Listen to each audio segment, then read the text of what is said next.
ഭാര്യയുടെ മുമ്പിൽ ഇന്ന് ഞാനൊരു മറവിക്കാരനായി മാറിയിരിക്കുകയാണ്.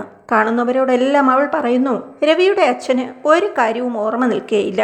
എന്നോടവൾ ചോദിക്കുന്നു, ഇപ്പോൾ പറയണം ആർക്കാണ് ഓർമ്മ കേടെന്ന്. ഇതിനു മുമ്പ് ഒരിക്കലും അവൾക്ക് ഇത്രമാത്രം ഉത്സാഹമുണ്ടായിട്ടില്ല. വിവാഹം കഴിഞ്ഞ് 6 വർഷമായി. ഇതാദ്യമായി എന്നെ വിമർശിക്കാൻ ഒരു അവസരം കിട്ടിയിരിക്കുന്നു. ഞാൻ ഇന്നുവരെ അവളോട് പറഞ്ഞു വന്ന കാര്യം ഇന്ന് എനിക്കെതിരായി പറയാൻ കഴിയുന്നു. മനുഷ്യരായാൽ കുറേ ഓർമ്മ വേണം. കുറ്റം ചെയ്ത ഒരു കുട്ടിയെപ്പോലെ ഞാൻ താഴുന്നു, മൗനം ദീക്ഷിക്കുന്നു. എങ്കിലും ഞാൻ രഹസ്യമായി പൊട്ടിച്ചിരിക്കുകയാണ്. എനിക്ക് 50-60 രൂപ ലാഭമായിരിക്കുന്നു. സംഗതി എന്താണെന്നല്ലേ? അതിനു മുമ്പൊരു കാര്യം പറയട്ടെ. ഇന്നത്തെ ദുഷിച്ചു നാറിയ വ്യവസ്ഥിതിയെക്കുറിച്ചാണ്. ഈ വ്യവസ്ഥിതിയിൽ എങ്ങനെയാണ് വിവാഹങ്ങൾ നടക്കുന്നത്?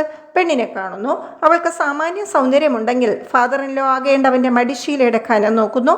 അത് തൃപ്തികരമാണെങ്കിൽ നാം ബന്ധനസ്ഥരാകുന്നു. ഈ തിരക്കിനിടയിൽ പെണ്ണിന് ഓർമ്മശക്തി ഉണ്ടോ എന്ന് നാം നോക്കാറില്ല. ഞാനും നോക്കിയില്ല. ക്ഷണത്തിൽ ഞാൻ മനസ്സിലാക്കി, ഒരു മെമ്മറി ടെസ്റ്റ് വിജയകരമായി തരണം ചെയ്യാനുള്ള കഴിവ് ഭാര്യയ്ക്കില്ലെന്ന്. കന്യാകുമാരിയിൽ മധുവിധു ആഘോഷിക്കണമെന്നാണ് തീരുമാനിച്ചത്. ഞാൻ പെട്ടിയിൽ ഷർട്ടുകളും പാൻറ്റുകളും നിറയ്ക്കുന്നത് കണ്ടപ്പോൾ അവൾ പറഞ്ഞു, അതൊക്കെ ഞാൻ ചെയ്തോളാം. ഭേഷ് എന്ന് പറയാൻ ഞാൻ മടിച്ചില്ല. ഇനിയുള്ള ജീവിതം സുഖകരമാവും, തീർച്ച. ഇനി ഞാൻ ഷർട്ടിൽ ബട്ടണുണ്ടോ എന്ന് നോക്കണ്ട, അലക്ക് കണക്കെഴുതേണ്ട, ഷേവ് ചെയ്ത ശേഷം ബ്ലേഡ് കഴുകി വയ്ക്കേണ്ട, യാത്രയ്ക്ക് പെട്ടികൾ പാക്ക് ചെയ്യേണ്ട, എല്ലാം അവൾ ചെയ്തുകൊള്ളും. ജീവിതത്തിലെ ചെറിയ ചെറിയ തലവേദനകളെ നിങ്ങൾക്ക് വിടാം. എത്ര ആത്മവിശ്വാസത്തോടെയാണ് അവൾ പ്രഖ്യാപിച്ചത്, അതൊക്കെ ഞാൻ ചെയ്തോളാമെന്ന്. എങ്കിലും കുറേ കഴിഞ്ഞ് ഞാൻ ചോദിച്ചു, ഷേവിംഗ് സെറ്റ് എടുത്തോ? അത് മറന്നാൽ എൻ്റെ മുഖത്തല്ലേ പരിക്ക് പറ്റുക? അല്ലേ? ഇത്രയ്ക്ക് ചാതുര്യമുണ്ടോ സംഭാഷണത്തിന്? ടൂത്ത് പേസ്റ്റ്, ബ്രഷ് ഞാൻ തുടർന്നു. എടുത്തു വച്ചിട്ടുണ്ട്. അതൊരു തണുപ്പൻ മറുപടിയാണെന്ന് തോന്നി. വാനാറ്റ വിരുദ്ധ മുന്നണി ലോക്കൽ കമ്മിറ്റി സെക്രട്ടറിയായ ഞാനത് മറക്കുമോ എന്നോ മറ്റോ അവൾ മറുപടി പറയേണ്ടതായിരുന്നു. എൻ്റെ ചോദ്യങ്ങൾ അവൾക്ക് ഇഷ്ടപ്പെട്ട് കാണുകയില്ല. അവളെ ഞാൻ അവിശ്വസിക്കുകയായിരുന്നല്ലേ എന്നല്ലേ ആ ചോദ്യങ്ങൾ എറിഞ്ഞപ്പോൾ? എന്തു ചെയ്യാം? ഇന്നലെ വരെ എല്ലാം സ്വയം ചെയ്ത് ശീലിച്ച എനിക്ക് മറ്റുള്ളവരിൽ മുഴുവൻ വിശ്വാസവും അർപ്പിക്കാൻ പ്രയാസം തോന്നുന്നു. ഇനിയും ചിലത് ചോദിക്കാതെ വയ്യ. യാതൊരു ഭർത്താവും യാത്രയ്ക്കിറങ്ങുമ്പോൾ സേവിങ് സെറ്റും ടൂത്ത് പേസ്റ്റും കരുതുമെന്ന് ഏതൊരു ഭാര്യയ്ക്കും ഉറപ്പിക്കാം. പക്ഷേ എനിക്ക് ഊണ് കഴിഞ്ഞാൽ പ്ലാസ്റ്റിക് ടൂത്ത് പിക്ക് വേണമെന്നും ഇടയ്ക്ക് ശല്യം ചെയ്യുന്ന തലവേദന മാറ്റാൻ അമൃതാഞ്ജനം എനിക്ക് ആവശ്യമാണെന്നും എല്ലാ യാത്രകളിലും ഞാൻ ഇൻസ്റ്റൻറ്റ് കോഫി കയ്യിലെടുക്കാറുണ്ടെന്നും ഇവൾ അറിഞ്ഞിരിക്കാൻ ഇടയില്ല. വന്നിട്ട് 48 മണിക്കൂറല്ലേ ആയുള്ളൂ. ടൂത്ത് പിക്ക് എടുത്തു, അമൃതാഞ്ജൻ എടുത്തു, സ്റ്റെയിൻലെസ് ഇൻസ്റ്റൻറ്റ് കോഫി എടുത്തു. ഞാൻ അത്ഭുതപ്പെട്ടു പോയി. ഇതൊക്കെ എടുക്കണമെന്ന് ഇവളെങ്ങനെ അറിഞ്ഞു? എൻ്റെ ഭാവം കണ്ടിട്ടാവണം അവൾ വിശദീകരിച്ചത്. അമ്മ പറഞ്ഞു, ഭേഷ് എന്നല്ല, ഭേഷ് എന്നാണ് ഇത്തരുണത്തിൽ ഒരു ഭർത്താവ് പറയേണ്ടത്. ഞാനത് പറഞ്ഞു. ശ്രീമതി മോശമല്ല. ഒരു ജന്തുശാസ്ത്രജ്ഞൻ മൈക്രോസ്കോപ്പിനിടയിലുള്ള കീടത്തിൻ്റെ സ്വഭാവങ്ങൾ പഠിക്കും പോലെ ഇവൾ എൻ്റെ സ്വഭാവങ്ങൾ പഠിച്ച് ലിസ്റ്റ് എഴുതി വച്ചിരിക്കുന്നു. ഞാൻ കാർ ഷെഡിൽ നിന്നിറക്കി. അവൾ ചാടി എൻ്റെ അരികിലിരുന്നു. കാറിൻ്റെ പിന്നിൽ ജസ്റ്റ് മാരീഡ് എന്ന് എഴുതി വയ്ക്കാനും ഒരു പഴയ ഷൂസ് കെട്ടി തൂക്കാനും നാട്ടുകാരെ ഭയമുള്ളതിനാൽ ഞാൻ മെനക്കെട്ടില്ല. കാർ കുതിച്ചു പാഞ്ഞു. ഒരു കൈ സ്റ്റിയറിംഗ് വീലിലും മറ്റേ കൈ അവളുടെ മുതുകിലും പ്രതിഷ്ഠിച്ചുകൊണ്ട് ഞാൻ മൂളിപ്പാട്ട് പാടി. കന്യാകുമാരിയിലെത്തി. അപ്പോഴാണ് കഥാനായകന് ഷോക്ക് അനുഭവപ്പെടുന്നത്. കാറിൻ്റെ ബൂട്ട് തുറന്നപ്പോൾ പെട്ടിയില്ല. പെട്ടി എവിടെ? അവൾ ചോദിക്കുന്നു. നീയല്ലേ പെട്ടി പാക്ക് ചെയ്തത്? നീ എന്താ അത് കയറ്റി വയ്ക്കാത്തത്? ഇങ്ങനെ ഒരു മറവിയുണ്ടോ? നിങ്ങൾ പെട്ടി കയറ്റി കാണുമെന്ന് ഞാൻ വിചാരിച്ചു. 60 മണിക്കൂർ മാത്രം പഴക്കമുള്ള ശ്രീമതിയോട് ഞാൻ കയർത്തു.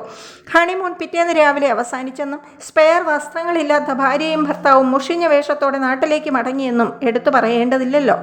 അന്നു മുതൽ അവളുടെ ഓർമ്മശക്തിയെപ്പറ്റി എനിക്ക് വലിയ മതിപ്പില്ല. എൻ്റെ അഭിപ്രായത്തെപ്പറ്റി ദൃഢീകരിക്കാനെന്നോണം എന്നും ചില്ലറ സംഗതികളുണ്ടാവും. വൈകിട്ട് വീട്ടിലെത്തുന്ന ഞാൻ ചോദിക്കുന്നു, ഇന്നത്തെ പത്രം എവിടെ? ഞാൻ വായിച്ചിട്ട് മേശപ്പുറത്ത് വെച്ചു. കാണുന്നില്ല. അവിടെ എവിടെയെങ്കിലും കാണും. ഞാൻ വീട് മുഴുവൻ തിരയുന്നു. പഴയ ലക്കങ്ങൾ എങ്ങുമുണ്ട്. ഈ പത്രമില്ല. നിന്റെ ഒരു മറവി. ഞാൻ പിറുപിറുക്കുന്നു. സിനിമയ്ക്ക് പുറപ്പെടുകയാണ്. ഭാര്യ, എൻ്റെ ചെരുപ്പ് കണ്ടോ? ഞാൻ, ഇല്ല. എവിടെ കൊണ്ടിട്ടു? ഭാര്യ, അതറിയാമെങ്കിൽ ചോദിക്കുമോ? ഞാൻ, മനുഷ്യരായാൽ കുറേശ്ശെ ഓർമ്മ വേണം. അവൾ മുഖം വീർപ്പിക്കുന്നു. അലക്കുകാരൻ വരുന്നു. അലക്ക് കണക്ക് കാണാനില്ല. അലക്ക് കണക്ക് എഴുതുന്ന ഡയറി എവിടെ? ശ്രീമതി ചോദിക്കുന്നു. ഇതൊന്നും എന്നോട് ചോദിക്കണ്ട. നീ സൂക്ഷിച്ചു വയ്ക്കാഞ്ഞതെന്ത്? കടുപ്പം കൂടിയ ഒരു വാക്കിൻ്റെ സ്പെല്ലിംഗ് നോക്കാൻ ഞാൻ നിഘണ്ടു തുറക്കുന്നു. അകത്ത് 2 കത്തുകൾ ഒട്ടിച്ചു വെച്ചിട്ടുണ്ട്. ഭാര്യയുടെ കൈപ്പട. ഇതേതാ എഴുത്ത്? ഓ, ഞാൻ പോസ്റ്റ് ചെയ്തെന്നല്ലേ വിചാരിച്ചത്? നീ ഇത് മറന്നതിൽ അത്ഭുതമില്ല. പെട്ടി മറന്നവളല്ലേ നീ? നിങ്ങൾക്ക് എപ്പോഴും കുറ്റം പറയണം, അവൾ ചോദിക്കുന്നു. ക്യാൻവാസ് കസേരയിൽ ഒരു നോവലുമായി ചുരുണ്ടുകൂടിയിരിക്കുകയാണ് ഞാൻ. അയ്യോ എന്ന ശബ്ദം കേട്ട് ഞാൻ ഞെട്ടുന്നു. എന്താ? ഞാൻ ചോദിച്ചു. ഇന്ന് എത്രയാ തീയതി? ഭാര്യ. 22. ഞാൻ. ഓ, ഇന്നലെയായിരുന്നു സുമയുടെ കല്യാണം. ഞാനൊരു ഗ്രീറ്റിംഗ്സ് ടെലഗ്രാം പോലും അയച്ചില്ല. ഭാര്യ. സാരമില്ല, നിന്റെ ഫ്രണ്ടല്ലേ, നീ ടെലഗ്രാം അയക്കാത്ത കാര്യം അവൾ ഓർമ്മിക്കുകയില്ല. ഞാൻ. അങ്ങനെ നാളുകൾ നീങ്ങുന്നു. കുട്ടികൾ ജനിക്കുന്നു. അവർക്ക് പനി വരുന്നു, ചുമ വരുന്നു, കരപ്പം വരുന്നു. ഷെൽഫിൽ മരുന്ന് കുപ്പികളും ഗുളിക ഡപ്പികളും നിരക്കുന്നു. കുട്ടികളുടെ ആരോഗ്യത്തിൽ താല്പര്യമുള്ളതുകൊണ്ട് ഞാൻ ഇടയ്ക്കിടെ ചോദിക്കുന്നു, രവിക്ക് സെലിൻ ടാബ്ലറ്റ് കൊടുത്തോ? ലളിതയ്ക്ക് വിക്സ് പുരട്ടിയോ? അബ്ഡക് ക്യാപ്സൂൾ തീർന്നെന്നോ? തീരുന്നതിന് മുമ്പെന്താ പറയാത്തത്? അവൾ കുറേശ്ശെ പരാജയം സമ്മതിച്ചു തുടങ്ങുന്നു. സമ്മതിച്ചു, എനിക്ക് നിങ്ങളോളം ഓർമ്മയില്ല. അതിനിപ്പോഴെന്ത് ചെയ്യും? ചിലപ്പോഴിങ്ങനെയാവും പറയുക, ഓർമ്മശക്തിയുള്ള ആരെയെങ്കിലും തിരഞ്ഞെടുക്കാമായിരുന്നില്ലേ? അല്ലെങ്കിൽ ഇങ്ങനെ 100 കൂട്ടം ജോലികൾ കിടക്കുന്നു. വീട്ടുകാര്യം നോക്കണം, കുട്ടികളെ മേയ്ക്കണം. അതിനിടയ്ക്ക് ചിലതൊക്കെ മറന്നുപോകും. ക്രമേണ വീട്ടുകാരെല്ലാം അംഗീകരിച്ചു അവൾക്ക് ഒന്നും ഓർമ്മ നിൽക്കുന്നില്ലെന്ന്. അയൽക്കാരിൽ ചിലർ പറഞ്ഞത്രേ, ശാരദയ്ക്ക് എന്താ സുഖവഴി, കുട്ടികളെ കുടിപ്പിക്കുന്ന കാര്യം പോലും ഭർത്താവ് ഓർമ്മിച്ചുകൊള്ളും, അവൾക്ക് ഉടുത്തൊരുങ്ങി ഇരുന്നാൽ മതി. മനഃശാസ്ത്രം എന്തു പറയുന്നു എന്നെനിക്കറിഞ്ഞുകൂടാ. ഒന്നെനിക്കറിയാം, നാട്ടുകാരും വീട്ടുകാരും ഇങ്ങനെ പറഞ്ഞു തുടങ്ങിയാൽ സ്ത്രീയുടെ അഭിമാനബോധം ക്ഷതപ്പെടും. അവൾ തിരിഞ്ഞു നിന്ന് എതിർക്കും. എൻ്റെ ഭാര്യയുടെ കാര്യത്തിലും അത് ഉണ്ടായി. എനിക്കൊന്നും ഓർമ്മയില്ലെന്ന് നിങ്ങൾ രാജ്യം മുഴുവനും പറഞ്ഞു നടക്കുന്നു. ആട്ടെ, ഞാൻ കാണിച്ചു തരാം. അതൊരു വെല്ലുവിളിയായിരുന്നു. പക്ഷേ അവൾ വെളിപ്പെടുത്തിയില്ല എന്താണ് അവളുടെ പ്ലാനെന്ന്. ഇനി സ്വല്പം റിവേഴ്സ് ഗിയറിൽ പോകേണ്ടിയിരിക്കുന്നു. വിവാഹത്തിൻ്റെ എല്ലാ വാർഷികങ്ങൾക്കും ഞാൻ അവൾക്ക് എന്തെങ്കിലും സമ്മാനം കൊടുക്കാറുണ്ട്. സാരികളാവും സാധാരണ, അല്ലെങ്കിൽ എന്തെങ്കിലും ചെറിയ ആഭരണം. വർഷം തോറുമുള്ള ഈ ചടങ്ങ് ഞാൻ ഒരിക്കലും മറക്കാറില്ല. അവൾ ഓർത്തിരിക്കുന്ന ഒറ്റ കാര്യമുണ്ടെങ്കിൽ അത് ഈ സമ്മാനമാണ് താനും. ജൂലൈ മാസം പിറന്നു. 14-ാം തീയതി വിവാഹത്തിൻ്റെ 6ാം വാർഷികമാണ്. ശ്രീമതിക്ക് പതിവ് സമ്മാനം കൊടുക്കണം. പക്ഷേ കൈവശം പണമില്ല. ഇങ്ങനെയൊരു ദുർഘടം മുൻപുണ്ടായിട്ടില്ല. 50-60 രൂപയെങ്കിലും വേണം. അതിനെവിടെ പോകും? എല്ലാ വാതിലുകളും അടഞ്ഞു കിടക്കുന്നു. അങ്ങനെ വിഷമിച്ചിരിക്കുമ്പോൾ എനിക്ക് വെളിച്ചം കിട്ടി. ഈ വാർഷികത്തിൻ്റെ കാര്യം മറന്നുപോയ ഭാവത്തിലിരിക്കാം. 14-ാം തീയതി വന്നു. ഒരു ജനുവരി 14, ഒക്ടോബർ 14 ആണ് ഈ ദിനമെന്ന മട്ടിൽ ഞാൻ പെരുമാറി. എനിക്കൊരു ഭയമുണ്ടായിരുന്നു. അവൾ വെട്ടിത്തുറന്ന് ചോദിച്ചാലോ സമ്മാനം എവിടെയെന്ന്? അതുണ്ടായില്ല. മറവിക്കാരിയായ അവൾ ഈ ദിനത്തിൻ്റെ പ്രാധാന്യത്തെപ്പറ്റിയും മറന്നുവോ? 15-ാം തീയതി പുലർന്നു. ഒരു കുസൃതി ചിരിയോടെ അവൾ പറഞ്ഞു, ആനയ്ക്കും അടിപിഴയ്ക്കും. എന്ന് വെച്ചാൽ ഇന്നലെ എന്തായിരുന്നു തീയതി? ഒന്നും മനസ്സിലാകാത്ത മട്ടിൽ ഞാൻ പറഞ്ഞു, 14. അമ്പടി, അപ്പോൾ നീ മറന്നിട്ടില്ല. മാസം? അവൾ ചോദിച്ചു.